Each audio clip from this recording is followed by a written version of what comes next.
I heard a massive explosion outside the apartment building. When I went out to the parking lot to see what had happened, I saw a military helicopter crash into the building next door. Before I could recover from the shock, a piercing scream erupted from below. I saw everyone fleeing in terror, while my girlfriend stood there frozen. I yelled at her to get back inside, but she suddenly lunged at an old man and began biting him frantically. Terrified, I rushed back into the apartment.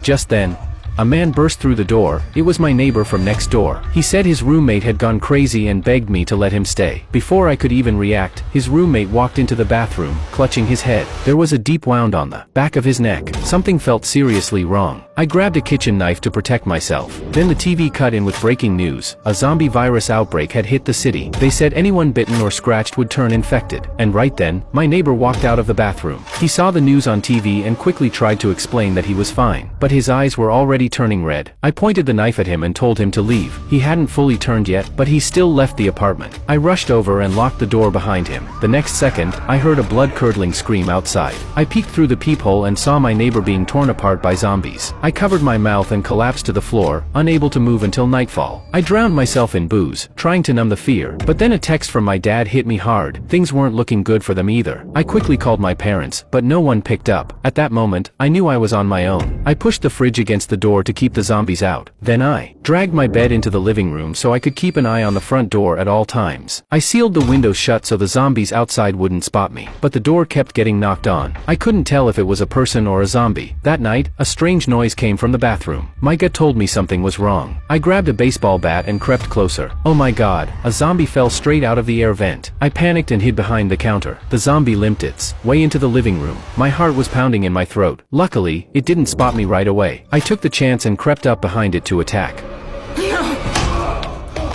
It was my first time killing a zombie, and I completely freaked out. When I finally snapped out of it, I tossed the corpse off the balcony. Then I blocked the vent with a surfboard. Seriously, these zombies were insane. They could even crawl through air ducts. But zombies weren't my only problem. A few days later, the water stopped running. The food was almost gone, and I was on the verge of breaking down. Then one day, my phone finally got a signal. I grabbed it, heart racing. It was a final message from my parents. They were gone. I felt completely hollow inside. I lost every bit of will to live. I tore down the covering on the window, tied a rope around my neck, and just as I was about to kick the chair away, I noticed something outside the window. I turned my head in disbelief and saw a woman standing on the balcony across from mine.